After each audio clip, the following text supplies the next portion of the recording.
बुलढाण्यामध्ये आता एका नव्या आजाराचा कहर पाहायला मिळतोय। टक्कल नखगळतीनंतर शेलगाव देशमुख या गावातील ग्रामस्थांच्या हातांना आता भेगा पडतात आणि या नव्या आणि अजब आजारामुळे ग्रामस्थ हैराण झालेत। सुरुवातीला काय करावं हे ग्रामस्थांना सुद्धा समजत नव्हतं, पण आता या आजाराचं निदान झालंय। काय आहे हा आजार आणि त्यावर उपाय आहे का, पाहूया सविस्तर।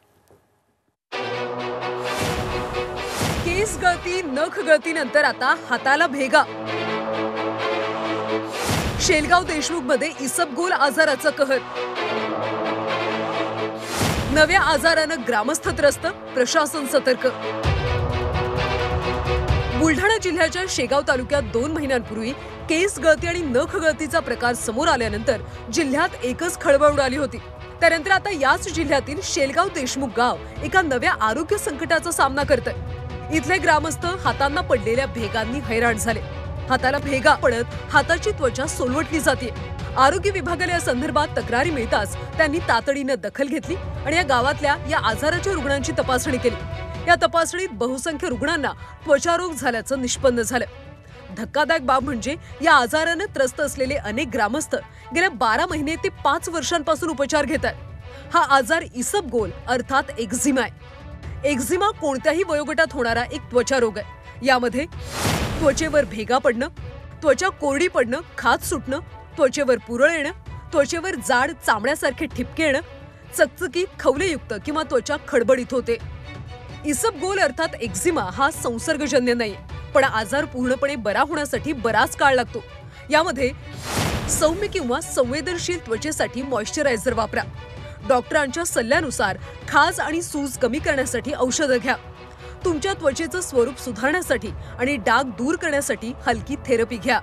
केराटोडर्मा मोस्ट प्रॉबेबली हा ऑटोइम्यून असतो, तर त्या ऑटोइम्युनिटीमुळे बऱ्याच लोकांना केराटोडर्मा होतो। हे शेलगाव देशमुखला निघालेले पेशंट ते काही काल आज निघालेले नाही आहेत। मागच्या 8 ते 10 वर्षापासूनची हिस्ट्री आहे आणि ते ऑन ट्रीटमेंट आहेत। त्यांना ट्रीटमेंट चालू आहे, म्हणजे तो आजार वाढू नये यासाठी त्यांना ती स्किनची ट्रीटमेंट सुरू आहे। या समस्येची केंद्रीय मंत्री प्रतापराव जाधव यांनी गंभीर दखल घेत काळजी करू नका असं आवाहन केलं। या प्रकारची समस्या उद्भवल्यास डोणगाव इथल्या आरोग्य केंद्रात त्यांच्या उपचाराची पूर्ण सोय केल्याची माहिती दिली आहे। दुरुस्त होणारा हा आजार त्या ठिकाणी आहे आणि म्हणून लोकांना माझी विनंती की याच्यासाठी घाबरून जाण्याची आवश्यकता नाही। निश्चितपणाने ज्याही कोणाला अशी लक्षणं दिसले त्यांनी तात्काळ गावातल्या स्थानिक किंवा त्या गावची जी PSC आहे डोणगाव तिथे जाऊन त्यांनी संपर्क करून त्या ठिकाणी औषधं वगैरे सगळे त्या ठिकाणी देण्याची व्यवस्था करण्यात आलेली आहे। बुलढाण्यात गेल्या काही दिवसांपासून आरोग्याच्या समस्या वाढत चालल्या। आधी केस गळती, त्यानंतर नख गळती आणि आता हाताला भेगा यामुळे गावकरी चिंताग्रस्त झाले। आता या इसबगोल आजारासाठी शेलगाव देशमुख मधला आरोग्य विभाग आणि प्रशासन एकत्रितपणे काम करत आहे। ग्रामस्थांना आवश्यक वैद्यकीय मदत आणि उपचार उपलब्ध करून देण्याचे प्रयत्न होत आहेत। या आरोग्य संकटावर प्रशासनाने तातडीने पावलं उचलल्यानं ग्रामस्थांना लवकरच दिलासा मिळेल अशी अपेक्षा आहे। मयूर निकम, झी 24 तास, बुलढाणा।